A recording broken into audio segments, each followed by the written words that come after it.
జై తెలంగాణ. రేవంత్ రెడ్డికి నిలబడాలా. జై తెలంగాణ. జై తెలంగాణ. హైదరాబాద్ లో ఉన్నాడు, ఇక్కడ లేడు, గట్టిగా మాట్లాడాలి. జై తెలంగాణ. జై తెలంగాణ. జై తెలంగాణ. జై తెలంగాణ. కేసీఆర్ గారి నాయకత్వం. వర్ధిల్లాలి. కేసీఆర్ గారి నాయకత్వం. వర్ధిల్లాలి. Thank you. మీ అందరికీ నమస్కారం.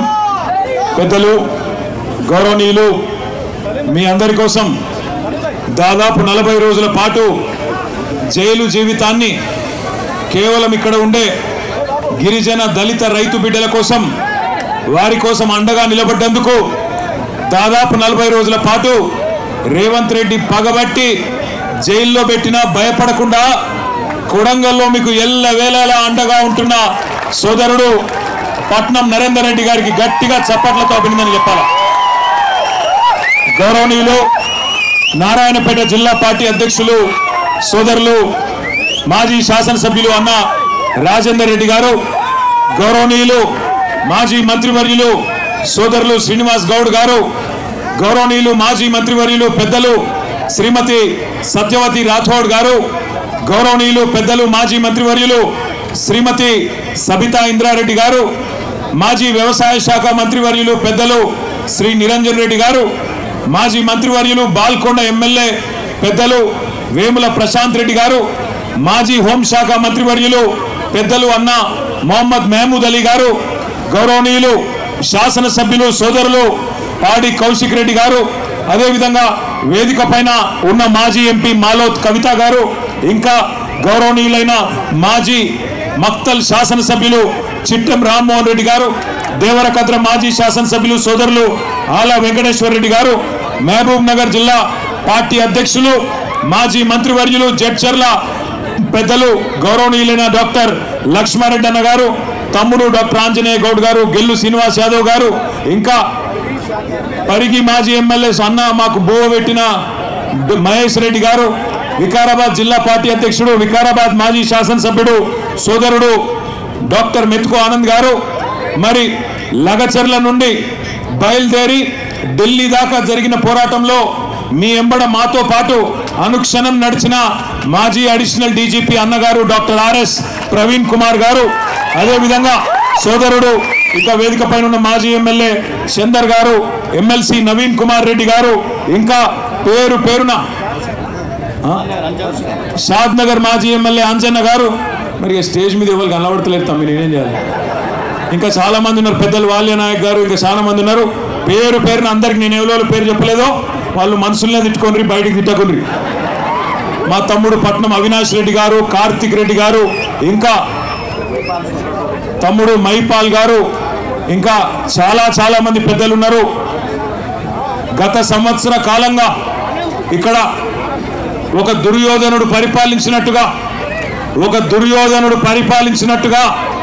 కౌరవుల రాజు దుర్యోధనుడు ఎట్లా అయితే దుర్మార్గాలు అరాచకాలు చేస్తూ ఉంటాడో అట్లాగే మరి ఒక సంవత్సర కాలంగా ఇక్కడ ఒక కురుక్షేత్ర యుద్ధాన్ని తలపించే విధంగా ఇక్కడ జరుగుతున్న పోరాటంలో ఇక్కడ రేవంత్ రెడ్డికి ఆయన అరాచకాలకు ఎదురొడ్డి పోరాటం చేస్తున్న కొడంగల్ ఆడబిడ్డలకు అన్నదమ్ములందరికీ తల వంచి హృదయపూర్వకంగా నమస్కారం తెలియజేస్తా ఉన్నా. మా బీఆర్ఎస్ పార్టీ గులాబీ దండు, మా అన్నదమ్ముళ్ళు, అక్క చెల్లెళ్ళు, పట్నం నరేందర్ రెడ్డి గారి సహచరులందరికీ కూడా శిరస్సు వంచి మళ్ళొకసారి పాదాభివందనం తెలియజేస్తా ఉన్నా. సంవత్సర కాలంగా కొడంగల్లో ఒక కురుక్షేత్రం మాదిరిగా యుద్ధం నడుస్తూ ఉన్నది. ఎందుకు? 14 నెలల నుంచి మరి మీరందరూ ఆనాడు ఎంతో కొంత ఆశతోని మరి మావాడు ముఖ్యమంత్రి అయితే మా ఎమ్మెల్యే మా ప్రాంతం బాగుపడుతుందని చెప్పి ఓట్లేసి గెలిపించుకుంటే ఈ 14 నెలల్లో రేవంత్ రెడ్డి గారు ఎవరి కోసం పనిచేస్తున్నారో ఒక్కసారి ఆలోచన చేయండి. 14 నెలల పరిపాలన చూస్తూ ఉంటే ఒక్క పని రైతుల కోసం చేసింది లేదు, ఒక్క పని మహిళల కోసం చేసింది లేదు, ఒక్క పని పెద్ద మనుషుల కోసం చేసింది లేదు, ఒక్క పని ఇక్కడ ఉండే యువత కోసం చేసింది లేదు. ఎవరి కోసం పనిచేస్తున్నాడంటే అనుముల అన్నదమ్ముల కోసం, ఆయన అల్లుని కోసం, అదానీ కోసం, బావ మరుదుల కోసం, ఆయన కుటుంబ సభ్యులకు 100,000 కోట్లు దోచుకోవడానికి, ఇక్కడ భూములు గుంజుకోవడానికి మాత్రం బ్రహ్మాండంగా పనిచేస్తూ ఉన్నాడు. నేను ఇక్కడ బయలుదేరి హైదరాబాద్ నుంచి పరిగి మీదుగా ఇక్కడికి వస్తూ ఉంటే తుంకిమెట్ల కాడ మనోళ్ళు జెండా ఎగిరేపించిండ్రు. అక్కడ ఒక తమ్ముడు 2001 నుంచి ఉన్న ఒక తమ్ముడు చారి చచ్చిపోతే అక్కడ పోయి ఆ కుటుంబాన్ని పరామర్శించి కొంత ఆర్థిక సాయం చేసి ఇటు దిక్కు వస్తుంటే కోసిగి దాకా వచ్చేటప్పుడు మధ్యలో మార్గ మధ్యంలో ఒక ఊరు ఎదురొచ్చింది. పెద్ద బోర్డు పెట్టున్నది, లగచర్ల గ్రామ పరిధి ప్రారంభం, లగచర్ల గ్రామ పరిధి ప్రారంభం అని రాస్తున్నది. మరి అప్పట్లో రేవంత్ రెడ్డి చెప్పిండు కదా, ఇక్కడ మా కొడంగల్ భూములల్లో తొండలు కూడా గుడ్లు పెట్టాయి కదా అన్నాడు కదా. మరి నిజంగానే ఇక్కడ తొండలు గుడ్లు పెడుతున్నాయా లేవా అని నేను, మా సబితక్క, నరేందర్ రెడ్డి అందరం అక్కడ దిగి చూసినాం. ఇప్పుడు మీరు కావాలంటే పోయేటప్పుడు మీరు కూడా చూడొచ్చు. లగచర్ల గ్రామ పరిధి ప్రారంభం అని బోర్డు ఉంది. బోర్డు పక్కకే భూముల నిండా పచ్చని వరి పంటలు బ్రహ్మాండంగా మొత్తం ఇక్కడికి వెళ్ళి అక్కడ దాకా విస్తరించి ఉన్నాయి. మరి నేను అనుకుంటే ముఖ్యమంత్రి ఉండి ఎవడన్నా అబద్ధం చెప్తాడా? ముఖ్యమంత్రి ఉన్నోడు ఎవరన్నా అబద్ధం చెప్తారా? తొండలు గుడ్లు పెట్టాయి కొడంగల్ భూములల్లో అన్నాడు. పెడుతున్నాయా? మరి తొండలు గుడ్లు పెడుతున్నాయా కొడంగల్ భూములల్లో? పెడుతున్నాయా? పెడతలేవా? పంటలు వండుతున్నాయా? కొంటుండా ముఖ్యమంత్రి పంటలు? బోనస్ ఇస్తుండా? కందులు కొంటుండా? రైతు బంధు వడ్డదా? మొన్ననే చెప్పే కదా ముఖ్యమంత్రి అబద్ధం చెప్తాడా? మీరు అబద్ధం చెప్తారు. ముఖ్యమంత్రి కోసుకి వచ్చిండు. కోసుకొచ్చి ఏం చెప్పిండు? టకీ టకీ టకీ టకీ అట. మేము నిజమే అనుకుంటే కోసుకిలా చెప్పిండు కదా, ఓట్లేసి గెలిపించిన వాళ్ళకి చెప్పిండు కదా, అబద్ధం చెప్తాడా అనుకున్నాను. టకీ టకీ మన పడతాయి అన్నాడు. టకీ లేదు, టుకీ లేదు, ఇప్పటిదాకా ఏది దిక్కులేదు. ఒక్కల కన్నా ఇక్కడ మొత్తం కొడంగల్లా రైతు బంధు పైసలు పడ్డోళ్ళు ఒకసారి శైలా పట్టురు. రైతు బంధు పైసలు పడ్డాయా? ఒకసారి పడనోళ్ళు శైలా పట్టండి. ఒక్కసారి వెనకలు తిప్పండి అమ్మ, కెమెరాలు వెనకలు తిప్పండి దయచేసి. జర మంచిగా శైలా పట్టు. కెమెరాలు తిప్పుడు తమ్మి. రైతు బంధు రానోళ్ళు చెయ్యూపురు అడ్డంకి ఇట్లా రాలేదు అని రేవంత్ రెడ్డి కనబడుతుందా? రైతు బంధు రాలే. రుణమాఫీ కానోళ్ళు ఒక్కసారి శైలా పట్టు. రుణమాఫీ జరగనోళ్ళు జరగలేదా? మీ కొడంగల్ కూడా స్పెషల్గా ఏం వేస్తలేడు ఆ టకీ టకీమని లేవా? ఎక్కడ ఇవ్వలకే అయిపోయినా కొడంగల్ మందం నూకుతుండేమో వెనకకెళ్ళి అనుకున్నాను. లేదా అది కూడా బోనస్ పడ్డదా? టకీ టకీ టకీమని. ఆడబిడ్డలకు 2500 వచ్చిందా? టకీ టకీ టకీమని రాలే. తులం బంగారం పడ్డదా? టక్కు టక్కుమని రాలే. స్కూటీలు వచ్చినాయి ఆ చెల్లె నీకు? స్కూటీలు రాలే. మరి ఎవరికేమిచ్చిండు 14 నెలల్లో? ఎవరికేమిచ్చిండు? ఏమిచ్చిండంటే ఒకటి మాత్రం బాగా ఇచ్చిండు. అల్లునికి కట్నం కింద లగచర్ల భూములు, అక్కింపేట భూములు ఇచ్చినందుకు మాత్రం సూడి పెట్టిండు. మా ఆడబిడ్డలు, గిరిజన ఆడబిడ్డలు ఒక్కసారి యాద్ చేసుకోండి. ఇంతకుముందు మా తమ్ముడు గోపాల్ నాయక్ వచ్చి చెప్తున్నాడు, హీరియా నాయక్ వచ్చి చెప్తున్నాడు నాకు, అన్న ఒక మాట చెప్పు, మా ఆడపిల్లలు, లంబాడ ఆడపిల్లలు తాండ దాటి బయటకు పోరన్నా. ఇప్పుడు అసొంటిది మంత్రులు పోయే ఢిల్లీకి మా ఊళ్ళని పోయేటట్టు చేసిండు అన్న రేవంత్ రెడ్డి. ఆ మాట చెప్పు అందరికీ అని చెప్పిండు. ఒక్కసారి యాద్ చేసుకోండి ఏం జరిగింది 14 నెలల్లో. మీ మీదికి బలవంతంగా ఇక్కడ అదాని కంపెనీ పెడతా అంటే, అల్లుడు ఫార్మా కంపెనీ పెడతా అంటే భూములు గుంజుకునేందుకు ఒక కుతంత్రంతో రేవంత్ రెడ్డి ప్రభుత్వం మీ మీదికి వచ్చి ఆనాడు అధికారులు ఇక్కడికి వస్తే ఆ అధికారుల మీదికి మీరు మరలబడి అడిగినారు. ఎట్లిస్తామయ్యా? 65-70 లక్షల ఎకరం ఉండే భూమి నువ్వు 10 లక్షలు ఇస్తామంటే ఎట్లిస్తాం? ఇయ్యం, మేము మా ప్రాణం పైన ఇయ్యం, ఏం చేసుకుంటావో చేసుకోపో అన్నారు. అంటే ఆ రోజు ఏమైంది? కలెక్టర్ మీద హత్యా ప్రయత్నం జరిగిందని చెప్పి రేవంత్ రెడ్డి గారు, ఆయన ప్రభుత్వంలోని మంత్రులు కేసులు పెట్టి 70 మంది మీద కేసులు పెట్టి, అందులో కాంగ్రెస్ వాళ్ళు కూడా ఉండే నిరసన చెప్పిన వాళ్ళ కాంగ్రెస్ వాళ్ళని కట్ చేసిండ్రు, బీజేపీ వాళ్ళని కట్ చేసిండ్రు. ఒక్క టీఆర్ఎస్ వాళ్ళని మాత్రం 40 మందిని, మా సోదరుడు పట్నం నరేందర్ రెడ్డి గారితో సహా 40 మంది రైతులను, ఆ రోజు సురేష్ని కానీ ఇంకా మా హీరియా నాయకును, మా గోపాల్ నాయక్, ఇంకా చాలా మందిని, ఒకరిద్దరిని కాదు 40 మందిని సురేష్తో సహా తీసుకొని పోయి జైల్లో పెట్టినారు. కొంతమందిని చెర్లపల్లిలో, కొంతమందిని సంగారెడ్డిలో, కొంతమందిని పరిగి జైల్లో పెట్టినారు. పెడితే నేను నరేందర్ రెడ్డి దగ్గర పోయినా, ఎట్లున్నాడో ఏమో, నరేందర్ ఆరోగ్యం బాగలేదంట అని నేను ఆయన కాడికి పోయినా. ఎట్లున్నావన్నా అని పోతే నాకేం చెప్పిండు తెలుసా నరేందర్ రెడ్డి? అన్నా నేను మంచిగానే ఉన్నా, అవసరమైతే కొడంగల్ రైతుల కోసం నెల రోజులు కాదు సంవత్సరం మొత్తం జైల్లో ఉంటా, నువ్వు వాపస్ పో, నువ్వు పో, నువ్వు పోయి అక్కడ ఉండే మా రైతులను నిడిపి అన్నా, నేను కావాలంటే సంవత్సరం ఉంటా. రేవంత్ రెడ్డిని గతంలో నేను ఓడగొట్టిన 2018లో, అందుకే ఆయనకు నా మీద కోపం ఉంటుంది. కానీ ఆయన కోపం ఆయన తీరేదాకా నన్ను జైల్లో ఉండమంటే ఉంటా, కానీ వాళ్ళ నిడిపి అన్నా, వాళ్ళ కోసం పో అన్నాడు. అప్పుడు నేను, మా సత్యవతి రాథోడ్ గారు, సబితక్క, శ్రీనివాస్ గౌడ్ అన్న, ఆర్ఎస్ ప్రవీణ్ అన్న, మాలోత్ కవితమ్మ అందరం కలిసి ఈ రైతు ఆడబిడ్డలు, నిజానికి మీకు తెలుసు నేను దుర్యోధనుడని ఉత్తగానే అనలే. దుర్యోధనుడు ఒకప్పుడు పాండవులను వాళ్ళ ఊళ్ళో ఉండనీయకుండా అడవికి పంపించిండు. ఓ గట్లనే రేవంత్ రెడ్డి కూడా మా ఆడబిడ్డలను వాళ్ళ తాండలో ఉండనీయకుండా అర్ధరాత్రి వాళ్ళ తాండల మీద పడి తలుపులు వలగొట్టి ఆడోళ్లను ఇష్టం వచ్చినట్టు వాళ్ళను ముట్టడమే కాకుండా, ఇష్టం వచ్చినట్టు అవమానించడమే కాకుండా, బూతులు మాట్లాడటమే కాకుండా, పుట్టకొకలు చెట్టుకొకలు అన్నట్టు ఎక్కడోళ్ళనక్కడ చెంగల్ పొంట ఉరికిచ్చిండు. అందుకే నేను అన్న దుర్యోధనుడని ఉత్తగానే అనలే. ఆ రకంగా భూములు గుంజుకునే ప్రయత్నం చేస్తే ఢిల్లీకి పోయినాం. ఢిల్లీకి పోయి అక్కడ మా ఆడబిడ్డలు గర్జించినారు. 9 నెలల గర్భవతి సోదరి జ్యోతి, 9 నెలలు నిండి ఎప్పుడు కొడుకు ఉడతాడో ఎప్పుడు బిడ్డ ఉడతాడో తెలియదు. మేమన్నాం, వద్దు బిడ్డ నువ్వు ఉండు, నీకు వైద్య సహాయం కావాలి, డాక్టర్ కావాలి, ఎప్పుడేమవుతుందో నువ్వు ఉండు బిడ్డ, ఇక్కడనే ఉండు అంటే, లేదన్నా నా భర్తను జైల్లో పెట్టినరు, నేను వస్తా అని చెప్పి ఢిల్లీకి వచ్చింది. ఢిల్లీకి వచ్చి శివంగిలాగా ఒక సింహం పిల్లలక గర్జించింది మన లగచర్ల జ్యోతి. ఇక్కడే ఉన్నది మన కిష్టిబాయి, అట్లే మా దేవి, మా సోనీబాయి, వీళ్ళందరూ కూడా ఆ రోజు ఢిల్లీకి వచ్చి వాళ్ళ బాధను అక్కడ హ్యూమన్ రైట్స్ కమిషన్ ముందు, షెడ్యూల్డ్ కమిషన్ ముందు, షెడ్యూల్డ్ కాస్ట్ కమిషన్ ముందు, షెడ్యూల్డ్ ట్రైబ్ కమిషన్ ముందు, అందరి ముందు ఢిల్లీలో పెద్దల ముందు చెప్పడం జరిగింది. చెప్పిన తర్వాత ఆఖరికి న్యాయం ధర్మం ఉంటుంది కాబట్టి 40 రోజులకు మరి కోర్టు ద్వారా మనకు న్యాయం లభించింది. అందరు బయటకు వచ్చింది.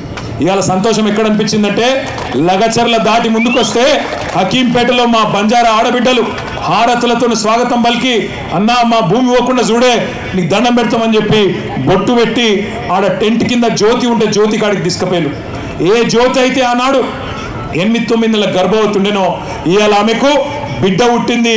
బిడ్డ పుట్టి ఇవాళ సరిగ్గా 20 రోజులు. నన్ను సీదా ఆడికి తీసుకుపోయినారు. ఆ బిడ్డ కాడికి తీసుకపోతే జ్యోతి బిడ్డను నా చేతిలో పెట్టి, అన్నా భూ పోరాటంలో పుట్టింది నా బిడ్డ, నువ్వే పేరు పెట్టన్నా అని చెప్పింది. చెబితే నాకు నిజంగానే నా బిడ్డకు కూడా నేనే పేరు పెట్టలే, మా నాయన పెట్టిండు. కాబట్టి మరి నాకు ఇక మా చెల్లె జ్యోతి అవకాశం ఇచ్చింది కాబట్టి, నీ బిడ్డ భూమి పోరాటంలో పుట్టింది, మరి నేను 3 పేర్లు చెప్తా, నీ ఇష్టం ఉన్న పేరు నువ్వే చూసుకో అని చెప్పిన. నేను ఏంటిది అన్నది, వాళ్ళ ఇంటి పేరు పాత్లావతేనా? పాత్లావత్. నేనేమన్నా అంటే పాత్లావత్ భూమి, ఒక పేరు భూమి, ఆడపిల్ల కాబట్టి భూమి. రెండవ పేరు ధాత్రి అంటే కూడా భూమే. మూడవ పేరు అవని. మూడిట్లో నీ ఇష్టం అన్న అంటే అన్నదిగా జ్యోతి అన్నది ఆమె భర్త అన్నాడు. ఇద్దరు కూడా రవి, ఇద్దరు అన్నారు ప్రవీణ్ ఇద్దరు అన్నారు, అన్న భూమి బాగున్నది, నా బిడ్డ పేరు పాత్లావత్ భూమి నాయక్, రేపటి నుంచి భూమి నాయక్ అని పిలుస్తా అని చెప్పింది. సంతోషం, గుండె నిండా సంతోషం అనిపించింది. ఎందుకంటే ఇవాళ ఒక పోరాటంలో చిన్న పాత్ర మాది. నిజానికి పోరాడిందంతా ఇక్కడ కొడంగల్ భూమి పుత్రులు, కొడంగల్ ఆడబిడ్డలు. మీరు కొట్లాడిన కేవలం మేము మీ పక్కన నిలబడ్డం తప్ప మేం చేసింది ఏం లేదు. కానీ మీ ఎమ్మెల్యే, ముఖ్యమంత్రి మీ ఓట్లతో గెలిచినోడు, మీకేమన్నా మంచి చేయాల్సినోడు ఏం చేస్తున్నాడు? ఇవాళ 70 మంది మీద కేసులు పెట్టి 40 మందిని 40 రోజులు జైల్లో పెట్టి ఆడబిడ్డలను గోసవుచ్చుకున్నాడు. అందుకే నేను అంటా ఉన్నా, రేవంత్ రెడ్డి గారు మర్చిపోకు, యాది పెట్టుకో. కొడంగల్లో ఉండే మా గిరిజన బంజారా బిడ్డలు తలుసుకుంటే రేపు చిత్తుగా ఖచ్చితంగా నిన్ను ఓడగొట్టి ఇంటికి పంపిస్తారు, నీ అచ్చంపేటకు మళ్ళా తిరిగి పంపిస్తారు, యాది పెట్టుకో. ఒకటి మాత్రం పక్కా, ఇవాళ రేవంత్ రెడ్డి మోసం ఒక కొడంగల్లోనే కాదు, మొత్తం రాష్ట్రమంతా దేశమంతా తెలిసిపోయింది. నేను హకీంపేట దాటి కిందికి కోస్గిలకు వచ్చే వరకు ఆ గుడి దాకా ఒకటే జనం బ్రహ్మాండమైన స్వాగతం పలికి.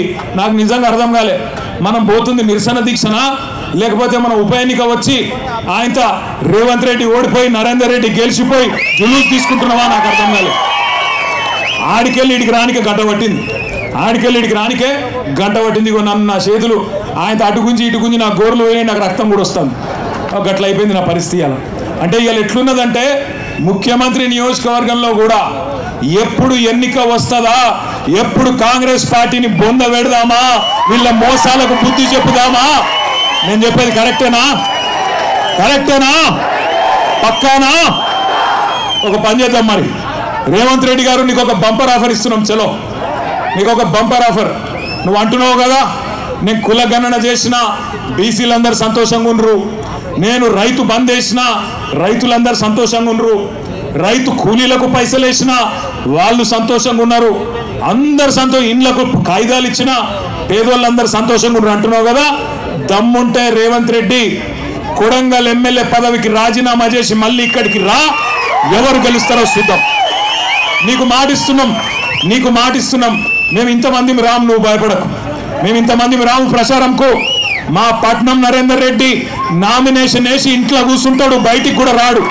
మేము జిల్లా నాయకులం కొంతమందిని తిరుగుతాం. గెలుచుడు కాదు నేను చెప్పేది. 50,000కు ఒక్క ఓటు తక్కువ వచ్చినా నేను రాజకీయ సన్యాసం చేసి మళ్ళా రాజకీయంలో కూడా ఉండా. ఇది వాస్తవం. ఈరోజు కొడంగలే కాదు రాష్ట్రం మొత్తంలో వాస్తవ ముఖ చిత్రం ఇది. నువ్వేదో అడ్డిమారి గుడ్డి దెబ్బల ముఖ్యమంత్రి అయిపోయి ఇక ఇంతకంటే పెద్దోడు లేడు ప్రపంచంలో అన్నట్టు ఏడబడతాడ భూమి గుంజుకుంటా, ఏది పడితే అది అబద్ధం చెప్తా, నేను ఇదివరకు చెప్పినట్టే 420 హామీలు ఇచ్చి మళ్ళా మోసం చేస్తా అంటే కుదరది. వాళ్ళ రైతులు అడుగుతున్నారు, రాష్ట్ర వ్యాప్తంగా గర్జిస్తూ ఉన్నారు. మీరు చూస్తున్నారు వీడియోలు, ఆ వాట్సాప్లలో వస్తున్నాయి ఆ వీడియోలు. ప్రజలు మాట్లాడేటి అవి ఏం తిట్లా నాకు అర్థం కాదు. అవి ఏమన్నా తిట్లా. ఇంకోడు మనిషి అంటోడైతే బకెట్లో 2 మగులు నీళ్ళు పోసుకొని దుంకి చచ్చిపోతుంది. రేవంత్ రెడ్డి కాబట్టి ఇది నడుస్తాను, రేషం లేని బతుకు కాబట్టి నడుస్తాను. నేను అంటున్నా ఒక్కసారి ఆలోచన చేయండి. అవి ఏం తిట్లు, తెలుగు భాషలో గన్ని తిట్లు ఉంటాయని కూడా తెలియదు నాకు. రకరకాల తిట్లు తిడతాను. భయం కూడా పడతలేడు వాడు. ముఖ్యమంత్రి అన్న భయం లేదు, ప్రభుత్వం అన్న భయం లేదు. గొట్టం పెడితే చాలు ఇక చెడ తిట్టుడు. అటు 7 తరాలు ఇటు 7 తరాలు తిడుతురు. దయచేసి తిట్టకండి. ఆయన ముఖ్యమంత్రి, పదవి కన్నా గౌరవం ఇవ్వండి. కానీ ఎన్నికల్లో మాత్రం ఈ మోసగానికి గట్టిగా బుద్ధి చెప్పండి. కాంగ్రెస్ పార్టీకి గట్టిగా బుద్ధి చెప్పండి. నేను ఎందుకంటున్నా అంటే ఉత్తగానే అంటలేను, కోపంతో అంటలేను. ఏమేం చెప్పిండు ఎలక్షన్ల ముంగట రైతులకు? ఎంబడే ఊరుకుండ్రి, ఎంబడే ఓన్రి. 2 లక్షల రుణం మాఫీ చేస్తా, మీరు పోయి తెచ్చుకోగానే డిసెంబర్ 9 నాడు సంతకం పెట్టనే పెడతా అని చెప్పిండు. అయిందా రుణమాఫీ? ఏడ మొదలైందో తెలుసా రుణమాఫీ కథ? డిసెంబర్ 2023లో రేవంత్ రెడ్డి గారు ముఖ్యమంత్రి కాగానే మీటింగ్ పెట్టిండు. మీటింగ్ పెడితే బ్యాంక్ వాళ్ళు చెప్పారు, సారు మరి నువ్వేమో అడ్డం పొడుగు ఎటు పడితే అటు నరికినావు, 49,500 కోట్ల రూపాయలు కావాలంటే 500 తక్కువ 50,000 కోట్లు, 50,000 కోట్ల రూపాయలు కావాలి, ఏడున్నాయి పైసలు అని అడిగిండు. అడిగితే ముఖ్యమంత్రి గారు నవ్విండట. నవ్వి ఇక్కడ లంకె బిందెలు ఉంటాయనుకొని వచ్చినా, లేవు కదా, లంకె బిందెలు ఉంటాయి, నాకు అర్థం కాదు ప్రభుత్వంలో అని అన్నాడు. 49,500 కోట్లు. కానీ తెల్లారి ఏమన్నాడో తెలుసా రేవంత్ రెడ్డి? ఎక్కడో మీటింగ్లో మాట్లాడుకుంటా, ఏమున్నదా 40,000 కోట్లు నేను ఒక్క సంవత్సరం కడుపు కట్టుకుంటే అవినీతి చేయకపోతే కట్టి పారేస్తా 40,000 కోట్లు అన్నాడు. అంటే తెల్లారి వరకే 9,500 కోట్లు ఎగిరిపోయింది. మళ్ళీ మూడో రోజు క్యాబినెట్ మీటింగ్ పెట్టిండు. క్యాబినెట్ తీర్మానం చేసిర్రట. ఏమని?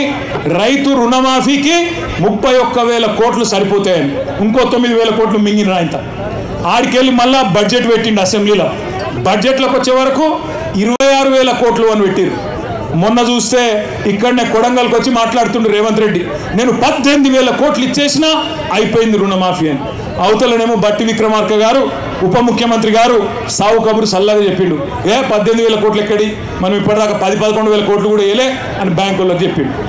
ఏడ 49,000 కోట్లు, ఏడ 11,000 కోట్లు, చారాన కూడా కాలే. నేను చెప్పేది కరెక్ట్ అయితే గట్టిగా సపోర్ట్ కొట్టండి. కరెక్ట్ అయితేనే, అబద్ధం చెప్పద్దు మనం. కరెక్టేనా?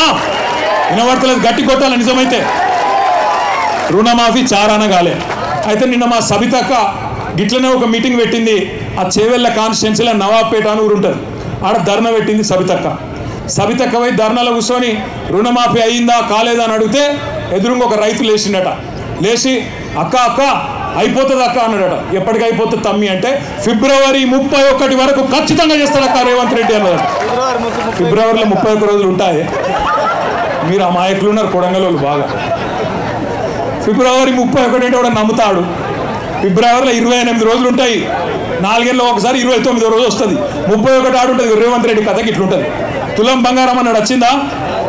పెళ్ళి లగ్గాలు ఆగిపోయినాయి, అవుతున్నాయా? మరి ముఖ్యమంత్రికి తులం బంగారం దొరుకుతలేదా? ఏడా బంగారం షాపులోడు నమ్ముతలేడా? ఏంది పతారా లేదా ముఖ్యమంత్రికి? తులం బంగారం లేదు, స్కూటీ లేదు, రుణమాఫీ లేదు. ఏమన్నాడు ఆ రోజు రైతులను? కేసీఆర్ బిచ్చం వేసినట్టు 10,000 ఇస్తుండు, నేను 15,000 ఇస్తా అన్నాడు. ఇంతకుముందు ఒక మంచి ప్లకార్డు పట్టుకున్నాడు తమ్ముడు, రేవంత్ రెడ్డి ఎంత బాకున్నాడు, అది పంపి ఒకసారి యాద పెట్టుకోండి మీరు. రేవంత్ రెడ్డి వచ్చినాక రైతు బంధు ఇప్పటికి రూపాయి కూడా ఇయ్యలే, 1 రూపాయి కూడా ఇయ్యలే.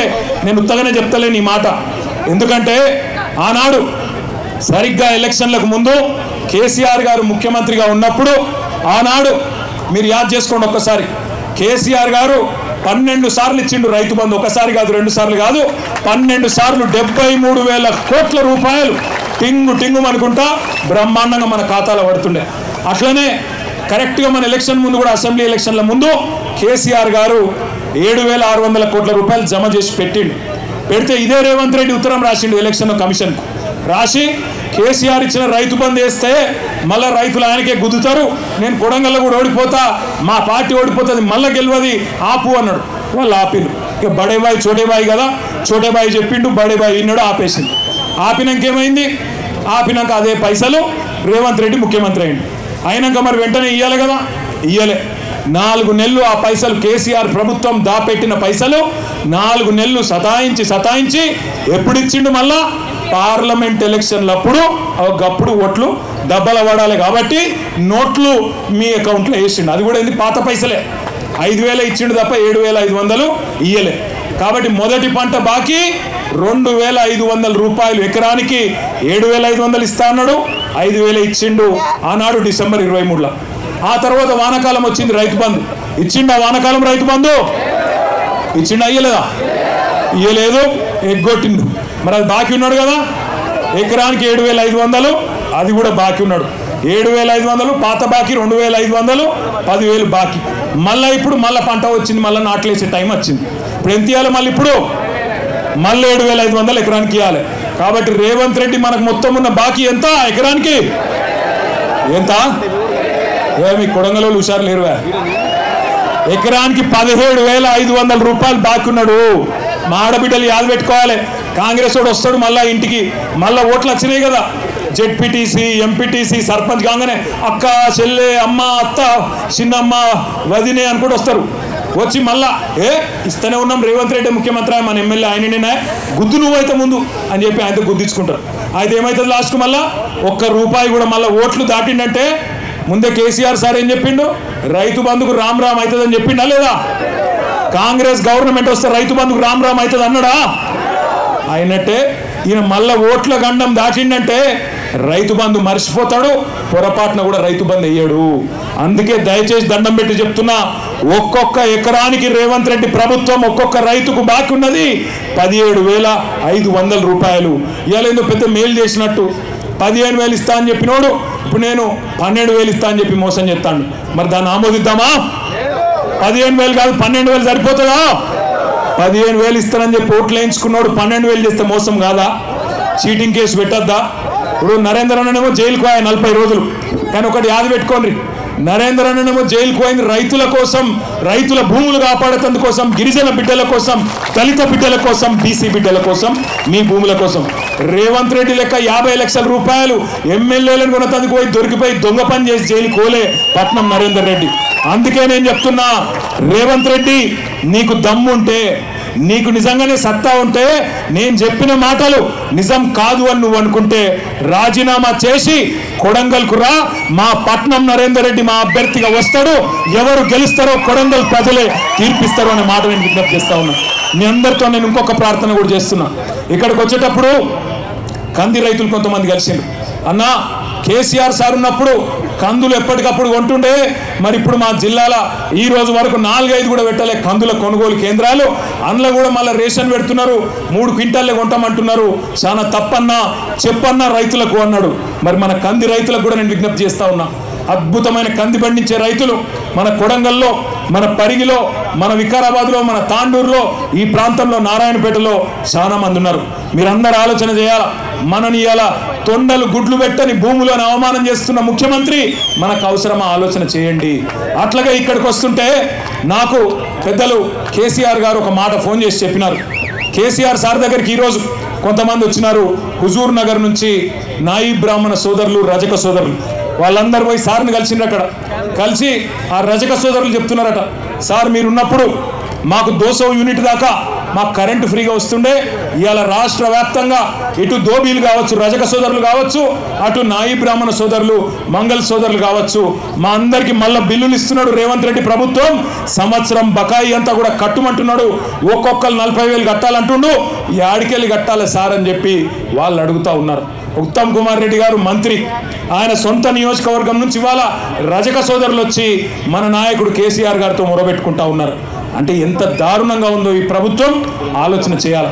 నేను అసెంబ్లీలో కూడా అడిగిన రేవంత్ రెడ్డి గారిని, అయ్యా రేవంత్ రెడ్డి గారు నువ్వు పెద్ద పెద్ద మాటలు మాట్లాడుతున్నావు, రుణమాఫీ అయిపోయింది అంటున్నావు, నేను అద్భుతాలు చేసినా అంటున్నావు, ఏ ఊరికి పోదామో పోదాం పా అని అడిగిన. నీ సొంత ఊరు కొండారెడ్డిపల్లి పోదామా, లేదా నీ సొంత నియోజకవర్గం కొడంగల్లోని ఏ ఊరికి పోదామో పోదాం పా. ఏ ఒక్క ఊర్లోనైనా 100% రైతులకిన్నా రుణమాఫీ అయింది అంటే నేను అక్కడనే నా ఎమ్మెల్యే పదవికి రాజీనామా చేసి మళ్ళా కనవడ వెళ్ళిపోతా అని చెప్పిన. ఈరోజు ఒక్క ఊళ్ళో కూడా చారానకు మించి రైతు రుణమాఫీ కాలే. రైతు బంధు రాదు, రైతు రుణమాఫీ జరగదు, భూములు మాత్రం గుంజుకుంటారు. అదాని కోసం, అల్లుని కోసం, ఫార్మా కంపెనీల కోసం పేదవాళ్ళ భూములు. నేను అడిగిన రేవంత్ రెడ్డి గారిని, లగచర్ల భూములు గుంజుకుంటున్నప్పుడు, మా ఆడబిడ్డలను గోసపుచ్చుకుంటున్నప్పుడు నేను అడిగిన, అయ్యా రేవంత్ రెడ్డి గారు నీకు అంత ప్రేమనే ఉంటే, ఫార్మా కంపెనీలు తేవాలని ప్రేమ ఉంటే, నీ సొంత భూములు ఉన్నాయి కదా, కల్వకుర్తి పక్కకు ఎల్దండలో భూములు ఉన్నాయి కదా, ఆ భూములలో పెట్టు. నువ్వు అంటున్నావు కదా 20 లక్షలు ఇస్తా హకీంపేట రైతులకని. 20 లక్షలు కాదు, మీదికెళ్ళి ఒక 5 లక్షలు మేము మా పార్టీ నుంచి ఇస్తాం, 25 లక్షలు నువ్వు తీసుకో, నీ భూములలో ఫార్మా కంపెనీలు పెట్టు అని చెప్పి మేము అడిగినాం. కానీ కుయ్యి లేదు, కయ్యి లేదు. ఇవాళ అదాని కోసం, అనుముల అన్నదమ్ముల కోసం ఇష్టం వచ్చినట్టు కొడంగల్ను వాడుకుంటా, ఇక్కడ ఆడుకుంటా అంటే ఇది నీ అయ్య జాగీరు కాదు, నీ తాత జాగీరు కాదు, గుర్తుపెట్టుకో రేవంత్ రెడ్డి అని చెప్పి హెచ్చరిస్తా ఉన్నాం. ఇక్కడ ఉన్నది యోగి గులాబీ జెండా ఉన్నంత కాలం, తెలంగాణ ప్రజలకు కేసీఆర్ ఉన్నంత కాలం ఎక్కడ అన్యాయం జరిగినా, అది కొడంగల్ కావచ్చు, ఇంకొకటి కావచ్చు, అక్కడ గద్దల్లాగా వాళ్తాం, మీ అందరికీ రక్షణగా ఉంటాం. ఎక్కడ ఎవడెవడు ఇలా కొడంగల్లో మా నాయకుల మీద కేసులు పెడతా ఉన్నారు. నిన్న రాత్రి ఈ మీటింగ్కు రాకుండా ఉండేందుకు రైతు సోదరులు ఎక్కడికక్కడ కాంగ్రెస్ వాళ్ళు చికెన్ దావత్లు పెట్టినాడు. చికెన్ దావత్ పెడితే మంచిగా తినూరి. రేపు మళ్ళీ ఎలక్షన్లప్పుడు కూడా దావత్తులు అవి ఇవి మస్తుంటాయి. ఇక కొడంగల్ కదా, పైసలకేం తక్కువ ఉంటుంది. ఇక ఆడ ఈడ చంపుతున్న పైసలు ఉన్నాయి మస్తుగా రేవంత్ రెడ్డి కాడ. పైసలు ఇస్తే బరాబర్ తీసుకోండి, నేను అద్దంటలేను. కానీ ఓటు ఎవరికి వేయాలి? ఏ గుర్తు వినబడతలేదు? ఏ గుర్తు వస్తున్నాయట? జల్దీ జెడ్పీటీసీ ఎంపీటీసీ ఎలక్షన్లు వస్తున్నాయట. ఏ గుర్తు? ఎవరు కావాలి ముఖ్యమంత్రి? మళ్ళా ఎవరు? కేసీఆరేనా? గట్టిగా ఒకసారి జై కేసీఆర్, జై తెలంగాణ. మనకు 5 దాకానే పర్మిషన్ ఉంది, మీరేమో లేస్తలేరు. అదే 5 దాకానే పర్మిషన్ ఉంది, మీరేమో లేస్తలేరు. ఈ ఆడబిడ్డ ఒక్క నిమిషం కూర్చోవాలి ఎక్కడ కూర్చోరు. ఈ ఆడబిడ్డ రేవంత్ రెడ్డి పైకి రా బిడ్డ, తొండలు గుడ్లు పెడతలేవంటే ఈ బిడ్డ ఒక వీడియో పెట్టింది. ఆ అమ్మాయి ఒక్క నిమిషం, నీ పేరు బిడ్డ మర్చిపోయినాను, మంజు ఒక్క నిమిషం మాట్లాడుతుంది. జై తెలంగాణ.